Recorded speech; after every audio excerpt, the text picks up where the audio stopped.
computers. Great. Great. That's definitely Excellent. Can those of us in the room make sure we've got our computers muted? Otherwise we'll get all the feedback.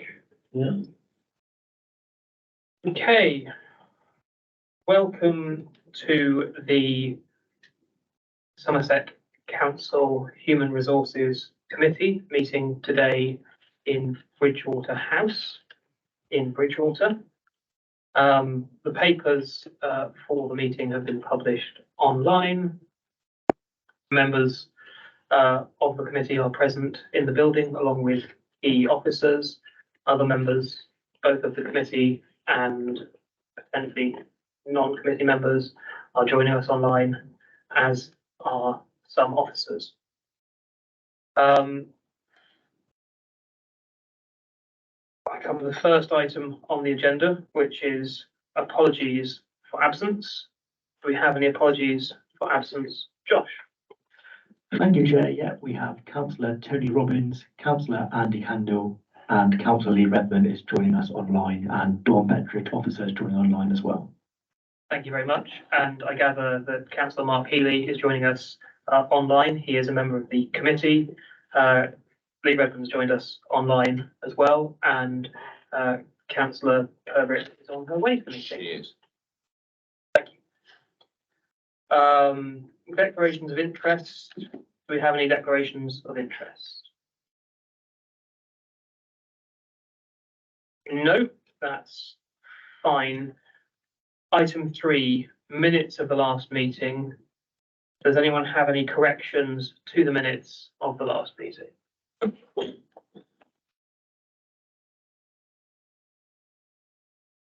Here not, in which case I will take those as accepted by the committee, and I will sign a copy when one is presented to me. Item 4, public question time. I have not been notified of any questions, and there are no members of the public present, so unless anyone is aware of public questions that I should be anticipating, we shall move on. We have made some amendments to the remainder of the agenda. We are reversing the order of items 5 and 6, so we're taking item 6 first and then item 5. Yeah. I just ask, Yes, can I Councillor get a Wakefield. question? In my online on Modern Gov, I've just got agenda front sheet, chief officer pay award and pay policy statement. There's no long agenda. I don't know where that is.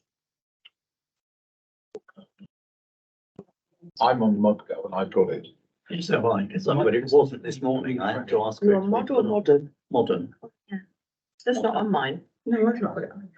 Maybe if you try refreshing it, I mean, going out and going in again. yeah.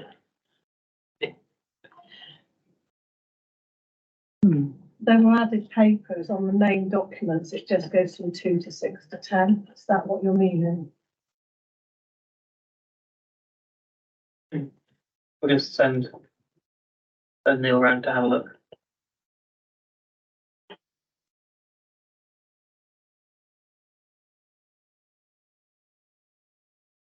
It's showing me, and then the other side of the paper. On the plus. So if you know, you download it all. So So that's all I've The way got. they're going. yeah, Right. 6 they were just reverse thing. That's not what I should have, is it? There's this other. Those are the only reported. Yes, but the agenda front sheet doesn't have the minutes of the last meeting or anything. It's just a front sheet. So where's the bit that gives you the rest of it? You've got less than I have. Yes, you've got the agenda. I haven't It's got the public agenda pack. Is the document, the document's missing. And that was in the, when you go on to agendas, that's where it started from.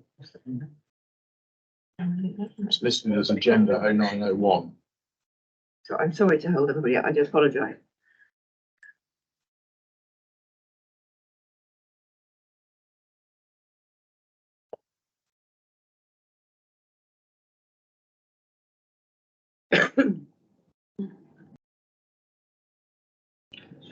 Yeah, that I've just would put it in be I've just put it in the Teams chat, the one that you can download. I can send it to you. So.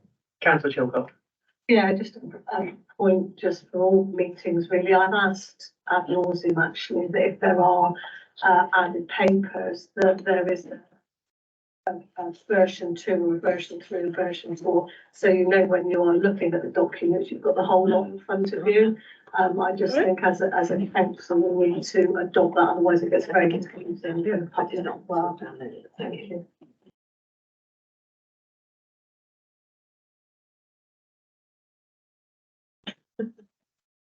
Okay. Right, sorry for that. So that intermission. Okay, so first item, therefore, the next item we come to is item 6, Chief Officer Pay Award. Cherry Russell is unable to join us, but we have got Sarah Lewis, Sari Bryce, and Alan Jones in the room, and we have Dawn Bestridge online. So over to Sarah. Sorry. Good afternoon, everybody. So this paper we need to take before the following item, and there are 3 recommendations from this policy. So the first one is to note the nationally agreed pay award and the updated sunset salary rates, and then to note the new pay structure for chief officers included 2023-24 pay award, which was agreed at full council in May 23. And then the item that we're looking for agreement on, there's a recommendation that agree a pay award of 3.5% is awarded to the chief executive for the financial year 23-24. So I don't know if anybody's got any particular questions. I wasn't proposing to go through the report in any detail unless anybody wishes me to do so. Yeah. Councillor Fothergill. Sorry, can I just check the 23-24? So is this a backdated award back to last April? Is it pro rata?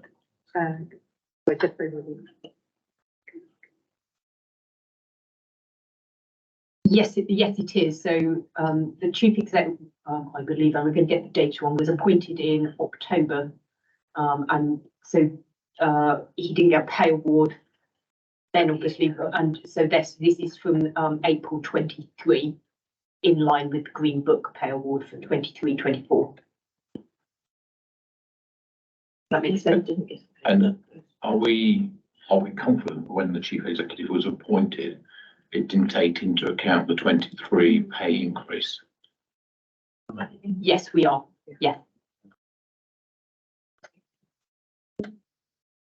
That's all right. Sorry, Chair, it's pro rata, simple as that.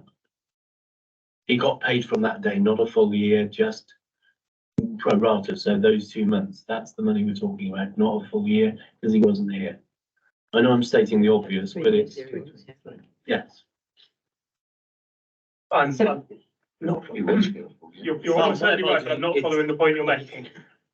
That's because it was mistaken in the belief that he hadn't been here as long as he has been. Oh, So I withdraw the mistaken comment. is everyone Terrific to look on there. happy? Yeah. Good. Thank you. Any other questions on this item? Yes. Still on the same point, actually. Is the 3.5% in line with what everybody else got? Because I thought they all got a fixed sum. That's the first point. The second point is it in line with other chief executives around the country? Presumably it's done by a union. I don't know how it's negotiated, but I just wanted some sort of comfort, really. Sorry, please. I will attempt to answer that one. So the Green Book pay award was, you're right, Sarah, was done in 2 bits. So there was a 1925, but everybody was guaranteed a minimum percentage rate. So the higher salaries got a percentage rather than 1925, which means that the lower pay scales have a higher increase percentage wise, if that makes sense.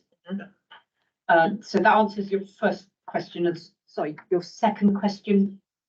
Is it in line with national? Is it in line with national sort of pay awards for chief executives, or how does it is determined? Yeah, my understanding is that the chief officers pay award was awarded at 3.5% as part of that, because there's a separate negotiating body for chief officers, which we don't sign up to.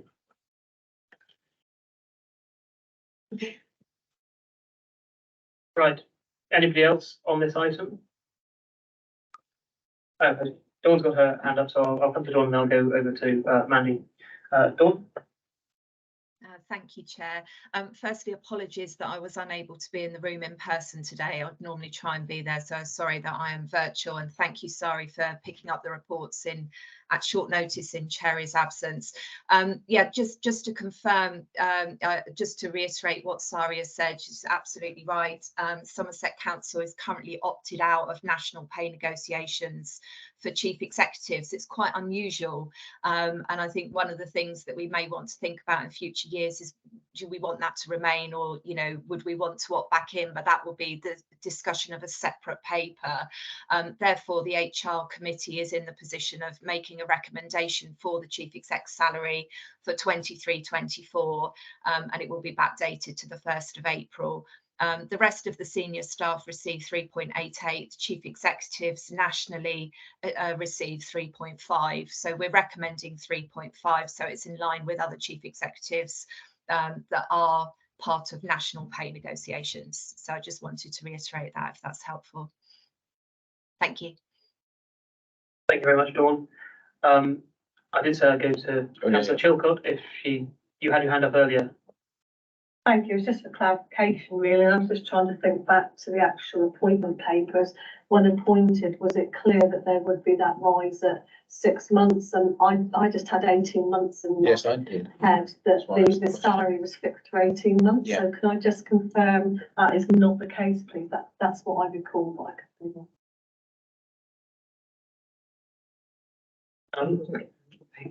Chair, through you, my understanding is that the pay award is due as of April 2023, following appointment. That was the understanding that we had in terms of the paper that was here. We needed to bring that back for a decision once negotiations were completed. I was actually referring back what came to full council. That's what I was trying to confirm, because my remembrance of it is different, but I could be wrong. I just would like that clarified. I've got to say mine too, which is why my question was, what was the deal when we took the chief executive on? Yeah, I mean, it's a perfectly reasonable question. Sorry, I saw you indicating.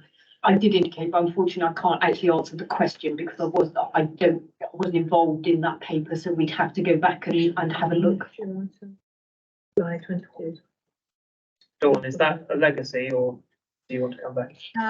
No, it's a new hand, really. Obviously, I wasn't here back then as well, but when I discussed this paper in full with the report author, Cherry, she was quite clear that the offer that was made to the chief executive on his appointment included, for that financial year, the annual pay award, so he didn't receive any further increase in his first year of employment. I appreciate it wasn't a full year, but it was designed to be for that financial year. So the understanding on this paper is that we're recommending that the payment is made from the 1st and backdated to the 1st of April. So the salary that was awarded to him on his appointment was relevant till the 31st of March 2023. But yeah, we're quite happy to obviously go back and look at what went to the council on the formal council papers, but that's what I was advised. Okay, so what happens if we pass this now? You hear me?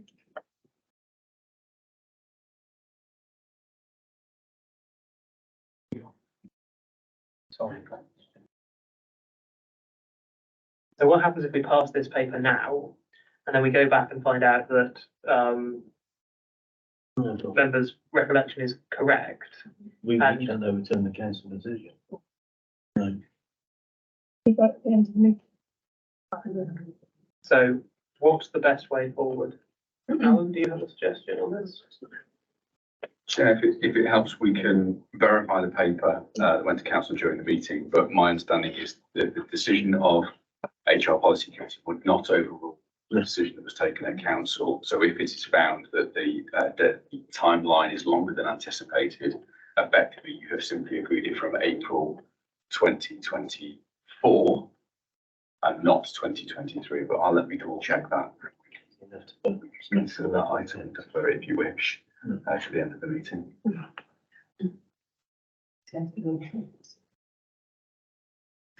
I mean, if we can defer it until the end of the meeting and we can urgently try and get a more comprehensive answer.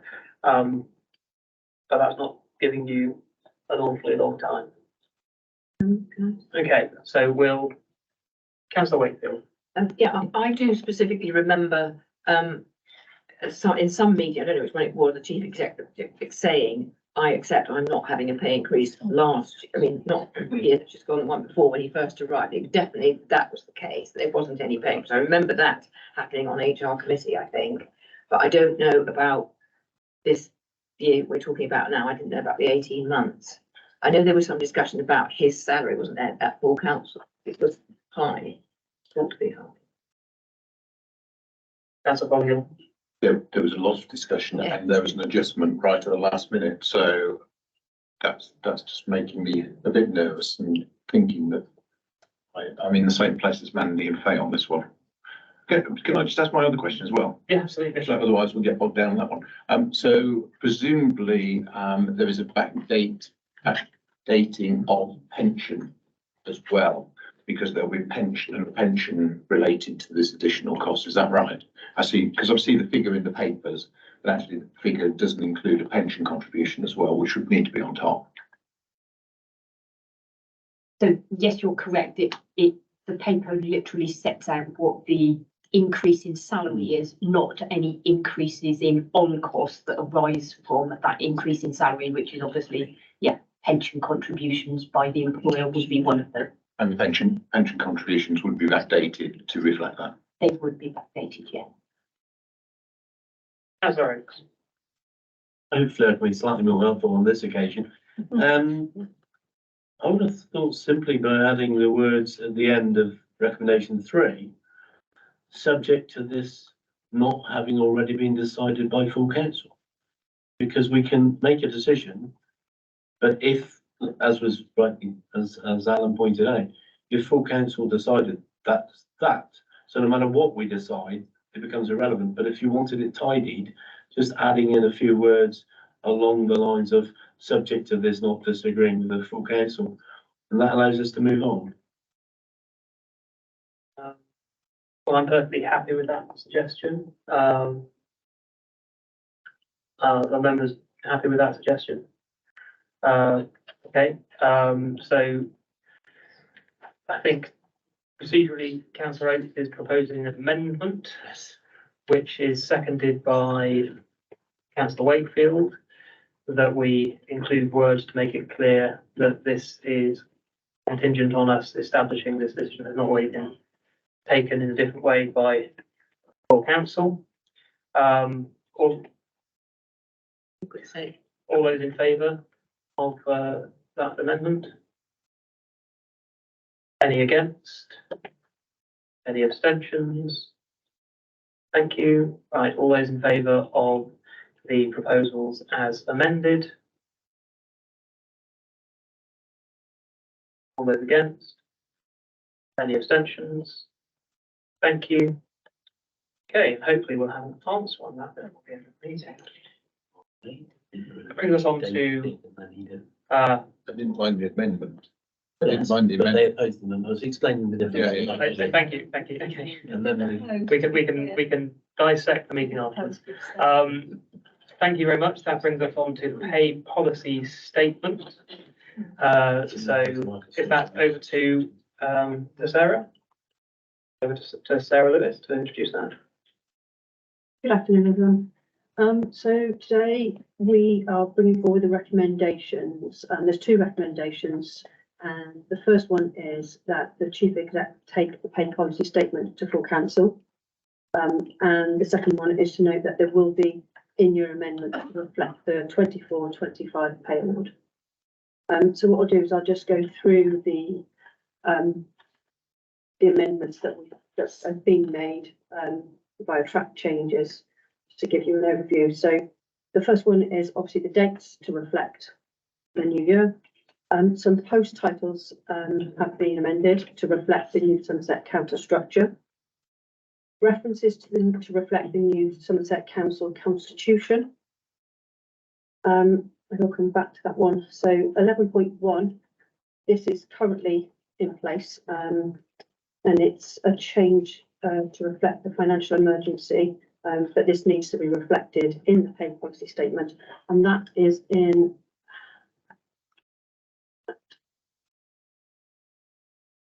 so it's with reference to interim appointments that are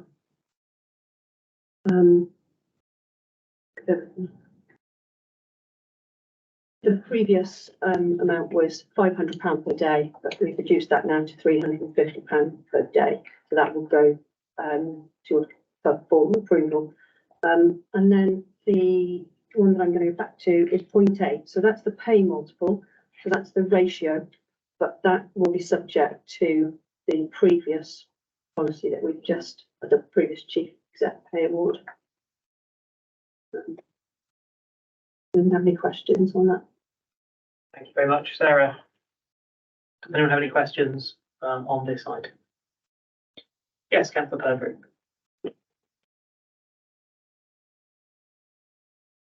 Yeah, just wanted to clarify, because we've got track changes in here, which I'm really grateful for.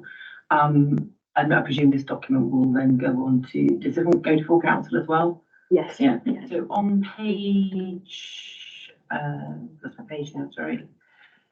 Where's it gone?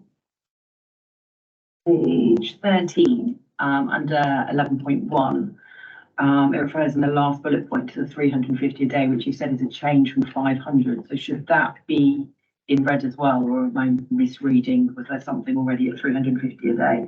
It's the second sentence of page 13. I think it's track changes, but they're additional track changes, so the colour is just different. So there's multiple people that have been. But is that 350 change? Because I mean, it's not a track change document in the way that an Adobe document would track it. Somebody's gone in and done strike through and changed the text colour. I'm just wondering whether that 350 should actually be highlighted, because it's not. And my understanding is that decision that is being made that it's at 350 rather than 500. I presume the previous document was 500. Yes. So just if in the future Yeah, iteration that could be highlighted, that Yeah, that's the change, because that would confuse me. I went back and read through a few things again, because I was like, is that change or is that not change? Apologies. Yeah, no, that's absolutely fine. We can. Councillor Chilcott. Thank you very much. So just referring to item 8, which is the pay multiples, which you touched on, just to confirm really that 1.6 is still the same, because obviously we've had changes in the average pay and changes in the chief exec. And actually sadly went back and had a review over the Hutton report before there was the meeting today. And there's a lot of references right throughout actually to also comparing to the lowest earners within the council. And I'm just wondering why we do it for the median and not for the lowest as well. Thank you. My understanding is that is what it's stated in the Transparency Code 2015. That's my understanding. I don't know if Sorry had the view on that.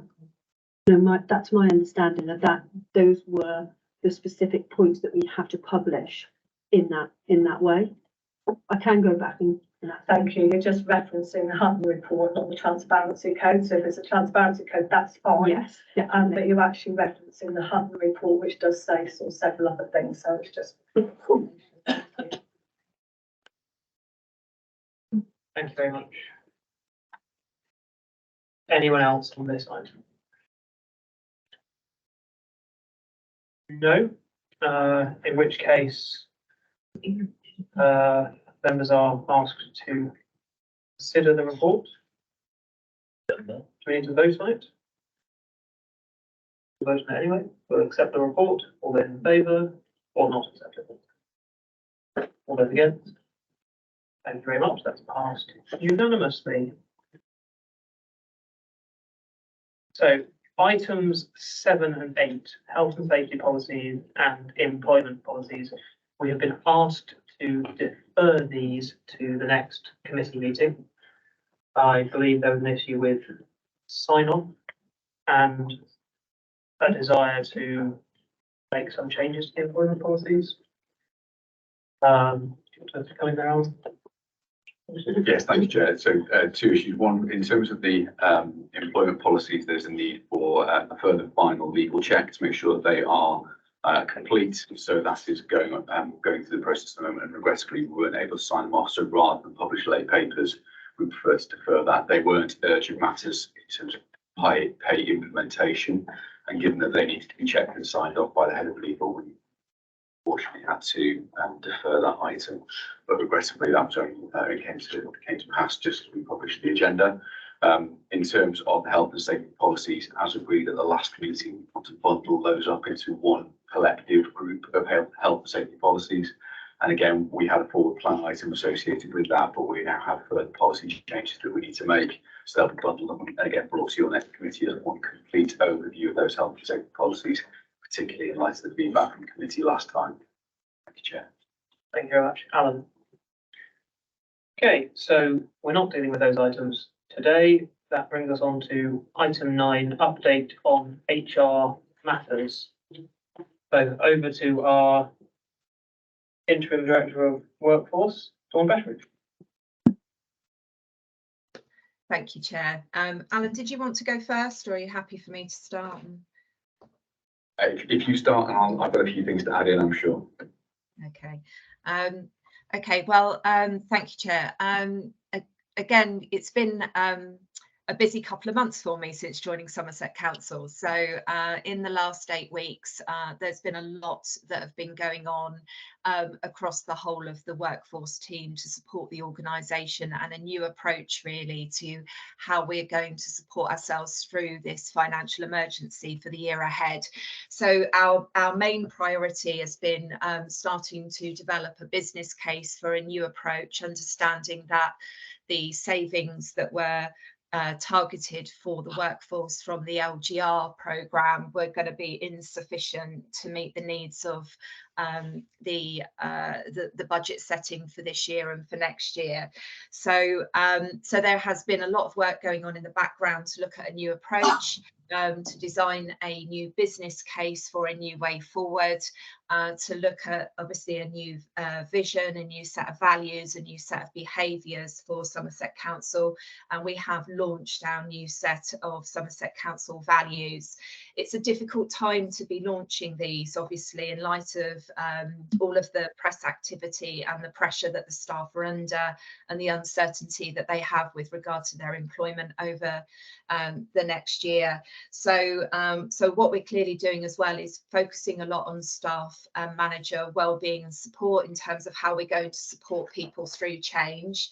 And we've been doing a lot of activity over the last month to make sure that all staff know what support is available to them across the organisation through these uncertain times. But in the background, we've been supporting directors very much with the completion of the LGR restructuring to Tier 4. That restructuring programme is now paused, with the exception of 2 areas which are going to take theirs through to completion, which is partnerships and localism and strategic asset management. All of the other LGR savings are being put together with the bigger financial challenge that we need to deliver for 23-24 in the proposed business case that is yet to come to the executive, and that's due to go to the executive on the 7th of February for discussion. So that's really been very much the focus, really, trying to complete the LGR to Tier 4, setting up a new transformation programme.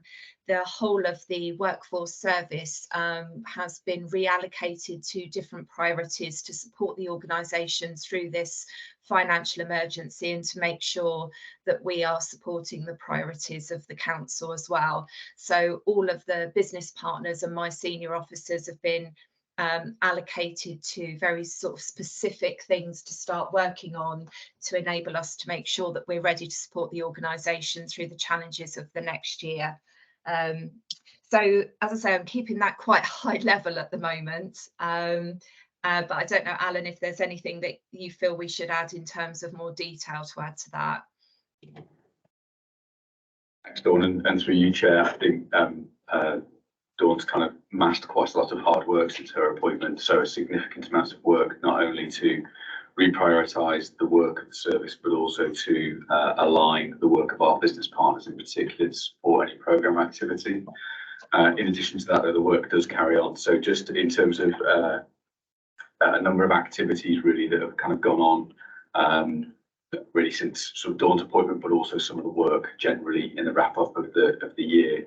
So certainly around from a business partnering perspective, we now have the successful transfer of all staff following the amalgamation of the councils and the creation of the Unitary Council.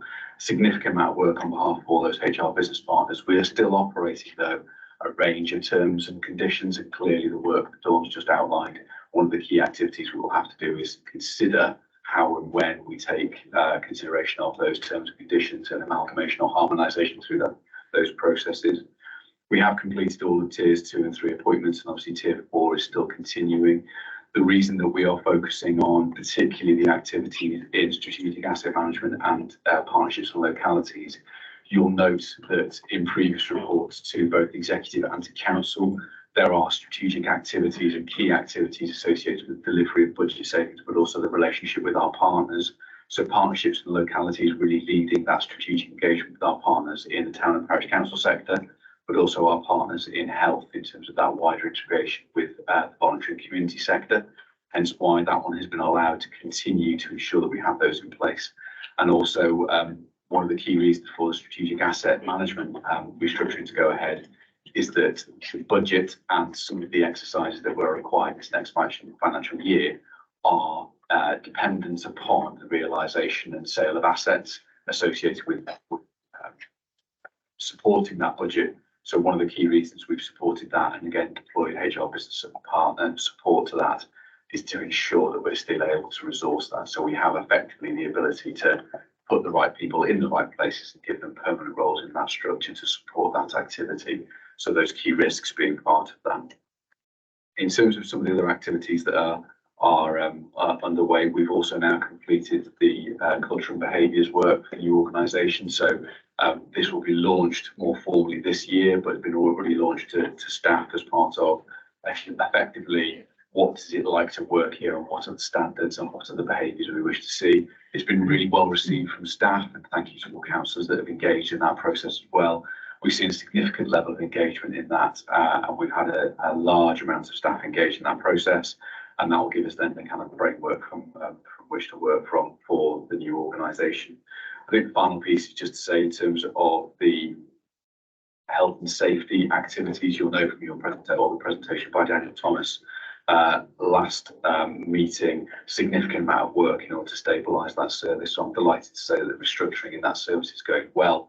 And we've just made some key appointments, but there are some kind of critical numbers that always help us to characterise the work of that service. So 80 audits and inspections completed by the team. We've conducted and continue to conduct fire risk assessments, and we've completed around 34 last financial year. And again, those will continue.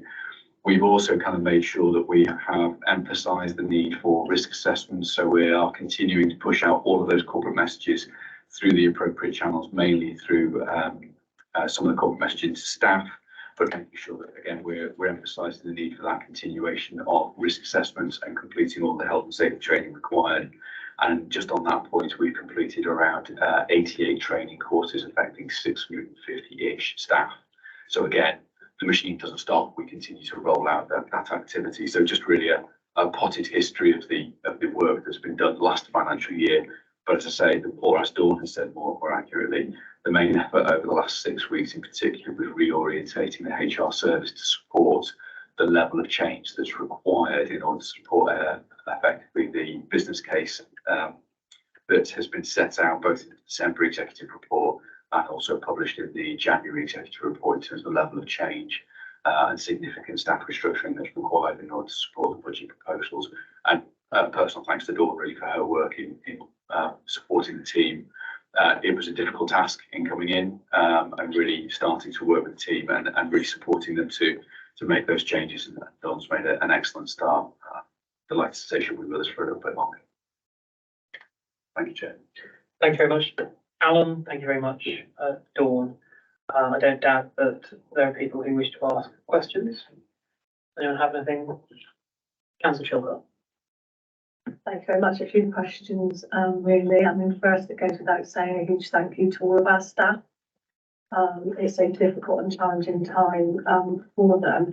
But within that, I also recognise that one of the very high risks to this council is the stability and resilience of our staff. I think on our risk register, it's the highest.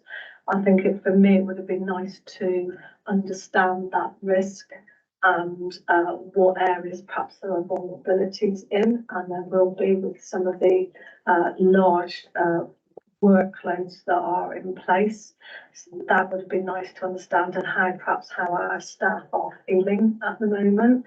And the other thing I was just going to pick up as well under this item is there was a response chair actually put out a response to a formal council question that came in, and that was saying that we still don't really know where all these the vacancies sit. That piece of work's ongoing, and my concern with that is if you don't know where the vacancy is and you don't know what department it's under, how on earth is that budgeted for?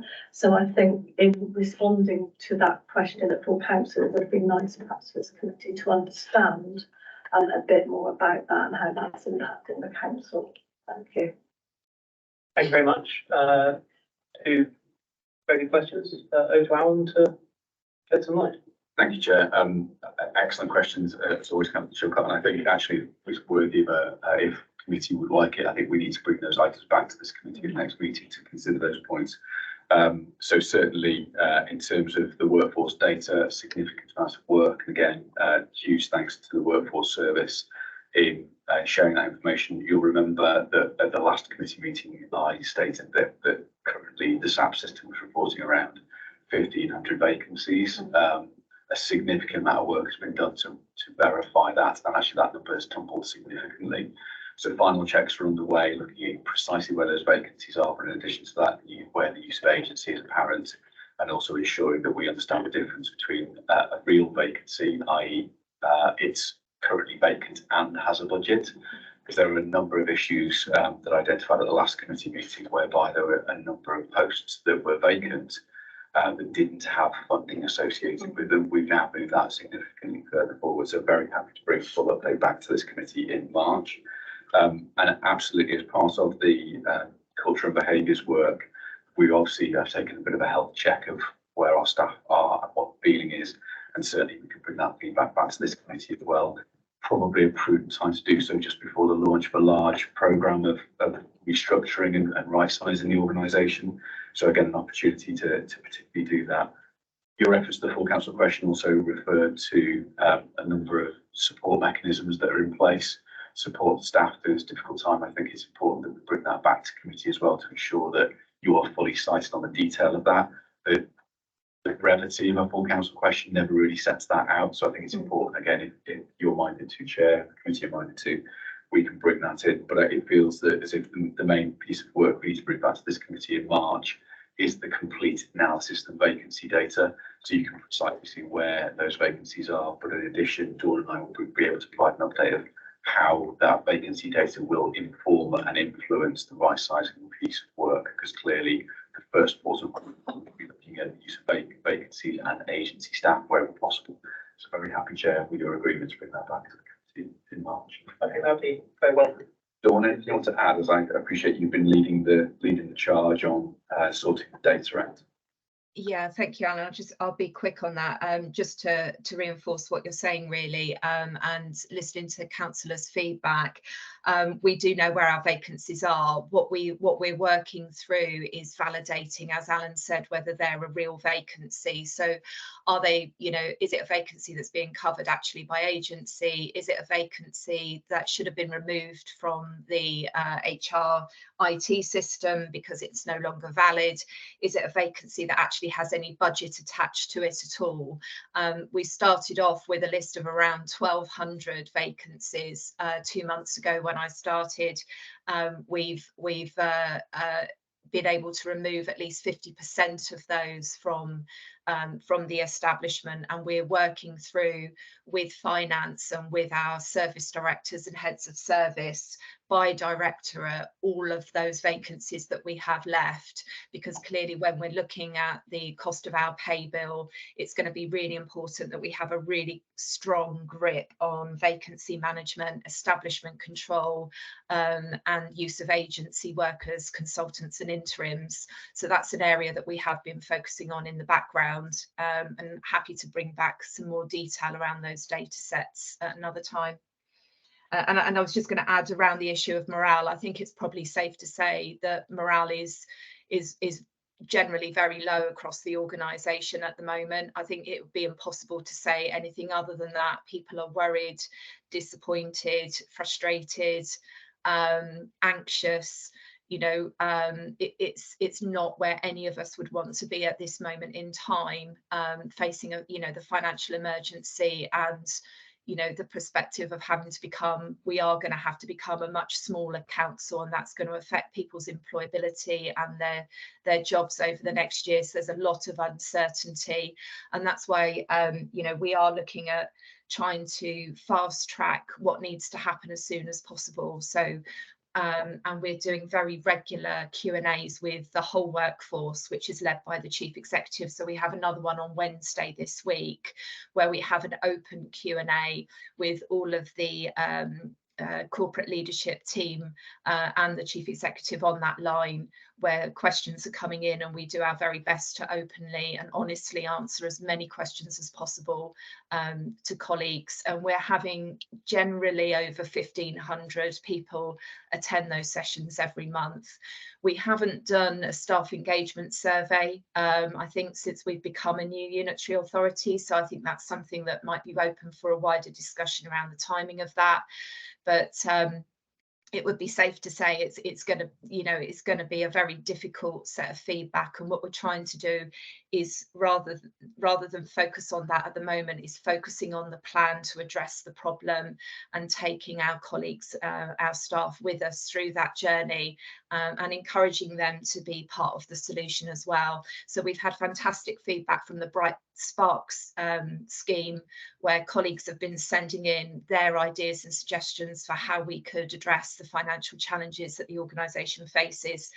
And we've been implementing a lot of those suggestions and making sure that those individuals have feedback. So we're trying to explore a much higher staff engagement approach with our colleagues across the organisation, but it's fair to say it's going to be very, very difficult for them at the moment. And you've only got to switch on the local news to understand why. So we are doing our best internally to make sure people are well communicated to. And we appreciate not everybody can be communicated through IT, and that we have a big proportion of our workforce that are not sat behind laptops during the day, and they're frontline focused staff. So we are looking at how do we improve our communications to our whole workforce, not just to colleagues that have the opportunity to join sessions online. Thanks.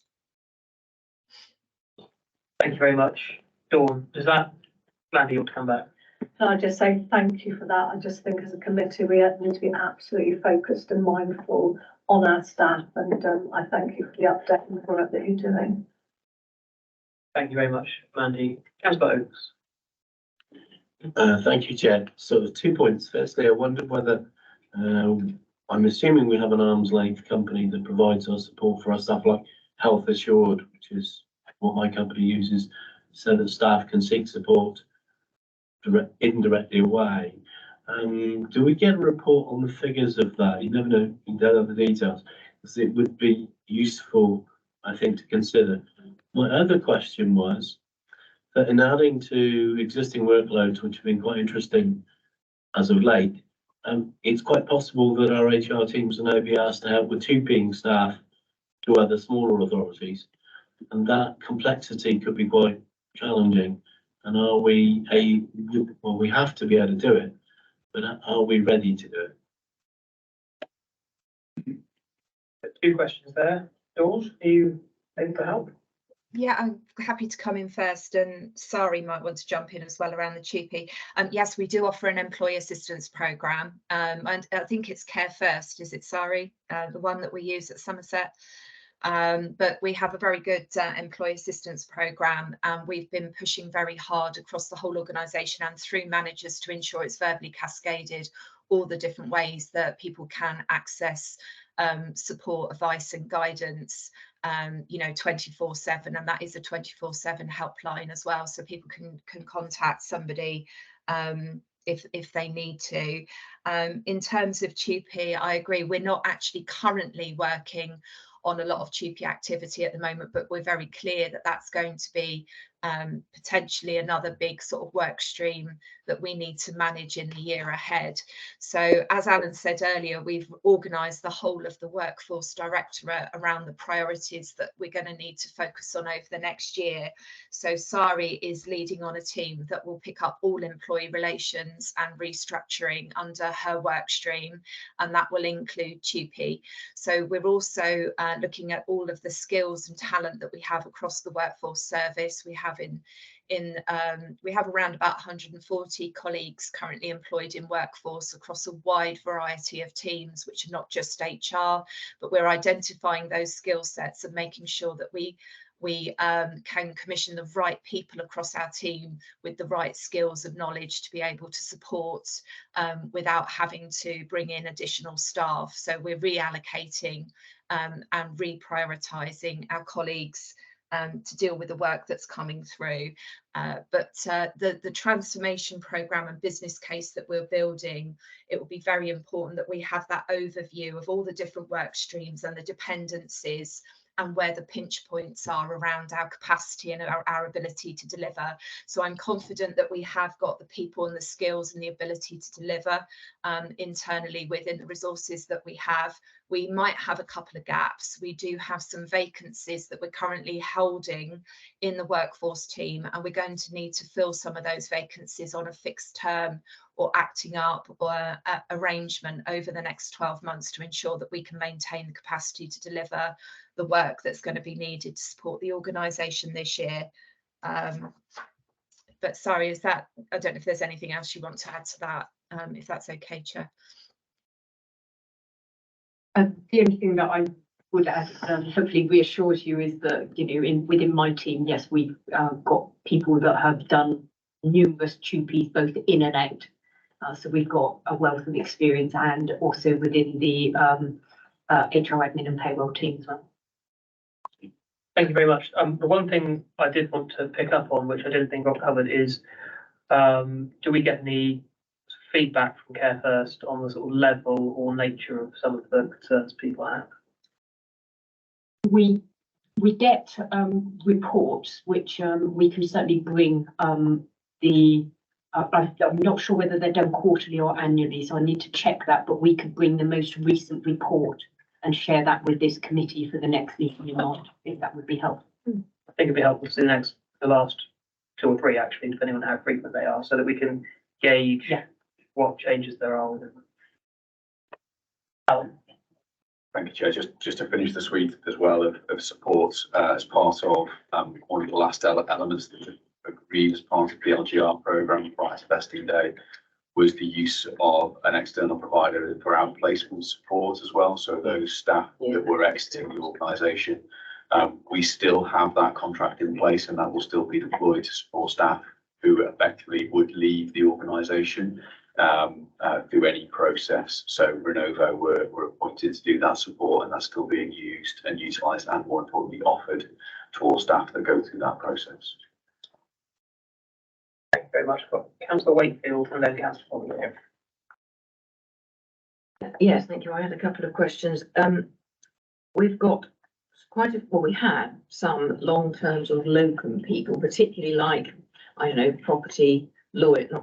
planning lawyers who support the planning thing. I just wonder what was happening to them, because we would really be struggling if they leave, but they haven't got proper contracts, at least as far as I know. So I don't know what work is going on to try and keep them in the organisation, because the planning committees would really struggle without I know one has left already, we're going to leave. The second question, which is different, is we did this was here or at Somerset West Northern, we did bring together the agencies we use to appoint people for temporary roles, whatever we do, into one, I thought, so that we could hopefully be cheaper and work better. Just wondered if there's any report coming through about how that's working. Chair, through you, I think we can certainly bring a report back in the use of matrix contracts. You're absolutely right. As part of the one of the key deliverables for the LGR programme was the creation of the matrix contract, which effectively brought all of those contracts, all of those arrangements under one. So to be able to drive out those savings, we took an instant saving out of that, bank that as part of the vesting day savings. But we can certainly bring back an update on how that contract is being used. And just to your point on the use of locums, we still have a significant use of locum staff in planning, legal and social work. And clearly one of the key areas that we'll need to consider through any of the transformation programme that will emerge over the next couple of months is really focused on what is precisely being delivered in those areas. For example, with legal, we really can't determine how best to address that issue, so we probably address our pay and grading was one of the key bits of feedback. So we need to ensure that we're reflecting what is an accurate pay and grading structure for that team in order to recruit the right type of staff in the right places as part of that process. So in some instances, we know, having tested the market on several occasions, we simply are not able to recruit in a number of key areas because the pay and grading, and it's not a job evaluation issue. The job evaluation is simply the process by which we score that role. What we're finding is effectively we need to review that pay and grading structure, which will effectively reset the rules by which we can then do job evaluation. And again, that's all part of that wider programme of work into next year. Chair. And so while that's going on, are the people who are locums being sort of reassured that the process is happening? So I just don't want them to kind of gradually just vote with their feet, because we really would be stuck without them. Through you, Chair, absolutely. So in terms of that reassurance into both planners and lawyers, for example, two areas that I'm particularly familiar with, that reassurance is they are offered longer term commitments, longer term contracts as part of that, and certainly not hand to mouth in terms of how we are dealing with those particular activities. So we are able to assure them, but to be really clear with the committee, there is a significant cost associated with the use of locums in those posts, and we need to take steps in order to address that, because simply it's unaffordable on the pay bill at the moment. By the way, the Chair, sorry, wants to add to that. I was just going to come in relation to planning. So there is currently a piece of work that's being done looking at planners in particular, and how we can develop a model that ensures that we have a more robust workforce in that area, which will hopefully mean less use of locums, and looking at how we can grow our own, how we can have some development roles, and that piece of work I think is due to be completed with some recommendations which then hopefully could be used in other areas where we have similar skills shortages. So we could, I think it's due to be completed in the next 6 weeks or so. So we could bring some more details around that back to this committee next time to see how that works progress. Chair, if I could just say, I mean, this is completely off the wall, but my suggestion is that we need to get together with other possibly southwest authorities, because we are pinching each other, or pinching our staff. We need to say we are not going to use agency staff. Something like that. We need to have some public statement that we're just not going to use agency staff, because that is how they get paid. They get paid double what they get paid otherwise, and it just doesn't work. We did it at the firm I worked at. We said, right, we're not going to have any more locums. We're going to use internal staff to fill vacancies if we possibly can, so that there isn't a market here anymore. Now I know that's very difficult, but I think it needs wider than almost than just Somerset, because of what's happening with other authorities pinching staff where they can get paid more. I know, if you go back a few years, we attempted to try and do that with social workers because we have similar issues with social workers. So we looked at developing what was called a memorandum of understanding across the southwest region. I think it worked for a while, and then sadly people opted out again. So you then get back on the treadmill, unfortunately. But yeah, I absolutely take your point and accept that it's one of the things that needs to be considered as part of the work. Very much. Councillor Polygon. I think Dawn's got a hand up on that point, actually. Thank you very much. Dawn. Thanks, Chair. Yeah, I was just going to jump in about the memorandum of understanding actually that Sari's just mentioned. I have been having conversations with HR director colleagues in Devon, and we're looking at setting up a network across the southwest to restart those conversations. As Sari said, the MOU isn't being adhered to. The idea is that we'd all agree to a maximum rate for social workers, and it would stop this poaching around the region. And everybody is struggling with their financial situation. So we want to go back and relook at that, and that will give us the opportunity to look at other hard to recruit areas as well. We're also using the apprenticeship levy to upskill our own talent, so to grow our own sort of specialist workforce as well. And as part of the job evaluation sprint project that we've instigated in the last 6 weeks, we are working with Mickey, for example, looking at the planners. We've got around about 27 in planning that are from agencies, you know, whether you want to call them sort of consultants or interims or locums. And we're looking at all the options for how we can do better workforce planning going forward. But every single manager across the council has been asked to look at their current fixed term contracts as well, because we're conscious that we've put a lot of recruitment controls in place, which is the absolute right thing to do. But what we don't want is people coming to the end of fixed term contracts and we haven't been having sort of consultations or conversations with individuals about whether or not their roles are essential and can be extended, or whether we will end those fixed term contracts when they come to a natural close. So the Establishment Recruitment and Control Board has been put in place, and managers are feeding through to the Recruitment Control Board any requests for essential extensions, and that includes the higher day rate locums as well. They all have to go through that control board. So we're managing it centrally and have a central oversight of what we're doing across our contingent workforce as well as our permanent workforce, and all that's been put in place in the last 6 weeks. Okay, thank you very much, Dawn. Yes, back there. Thank you very much. So I think the HR team are doing a great job, as always.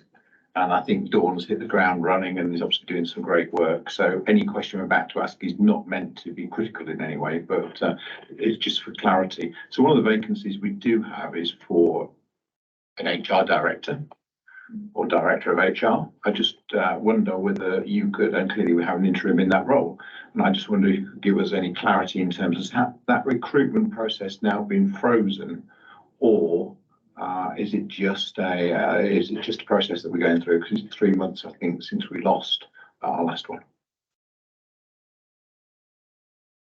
Through you, Chair, and thank you for the question. The decision that I have taken at this stage is to continue with our interim arrangement and interim appointment through Dawn in order to both assess and ensure that we have the leadership necessary in place for the scale of the transformation programme. It's a particular approach and skill set that's required, and we believe that Dawn has that, having her previous experience. However, when we have completed that programme, we will need to reflect on the scope and scale of that role. One of the key activities that I've asked Dawn to consider is the sorts of roles and activities and style of leadership will be required for the HR director of Somerset Council in the future.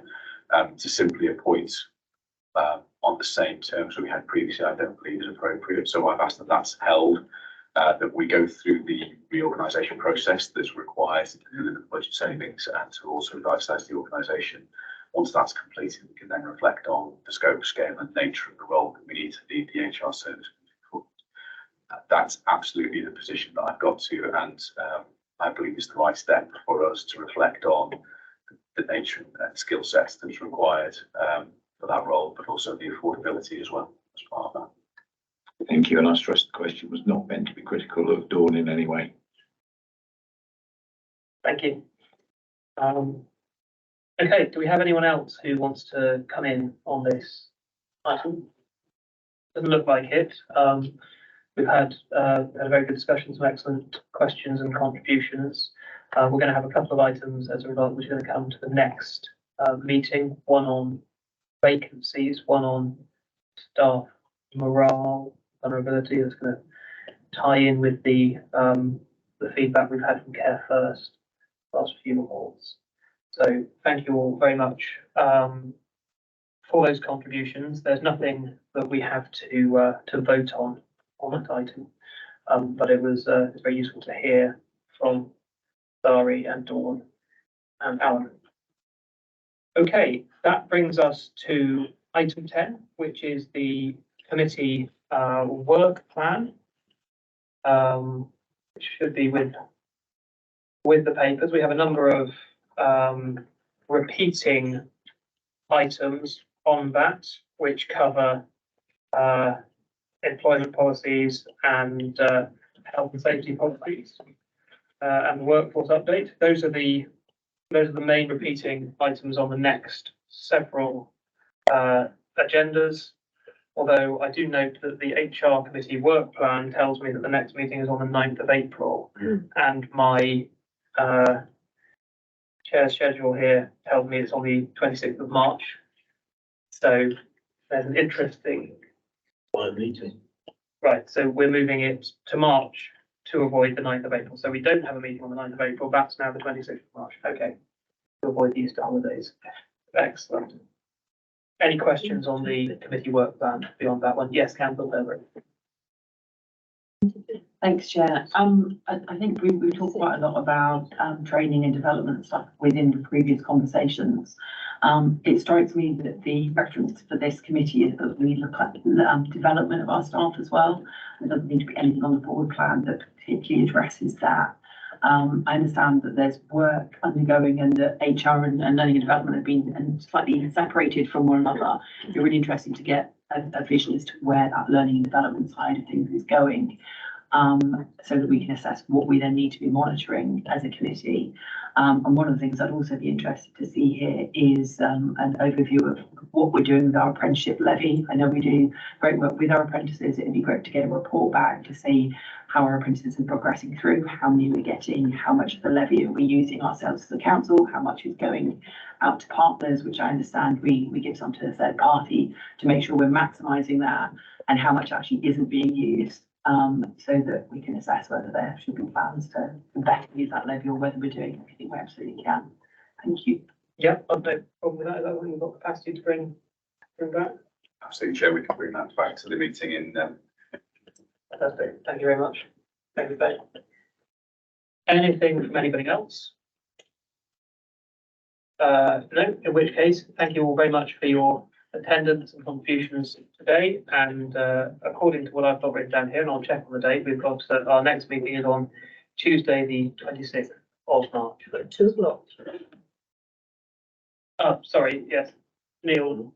We have an answer from Sari on the chief executive pay question that was raised earlier. So before we close the meeting. So I've managed to pull up with Neil's help the documents from full council in June 2022, which is when the papers from the appointments committee went to full council for approval. There is nothing in there that indicates that the salary would be held for 18 months. And the only thing that perhaps it doesn't help, it just says that so his terms and conditions are that the salary will be reviewed periodically by the council and the post is subject to annual performance appraisal. That's all it says in terms of the pay award. Okay. Thank you. And I think Alan wants to contribute as well. And Chair, if I may, just to supplement that as well, at the committee, the HR policy committee meeting in, I believe it was October 2022, which is the paper that I'm looking at, there was a note whereby the committee were updated that effectively the chief executive was appointed on the 3rd of October 2022. The salary and appointment agreed by full council was not subject to the 2022-23 pay award. Yeah. It was therefore recommended that no pay increases awarded for the 22-23, but of course the 24-25 would sorry, the 23-24 would take effect, which is the paper that you've listed for today. Okay, well, thank you both for clarifying that matter. And thank you to Mandy and David, I think, for raising it, because it's a perfectly reasonable question to ask. And that concludes our business for today, and we will meet again in March. Thank you all very much. Thank you. David, finish the conversation.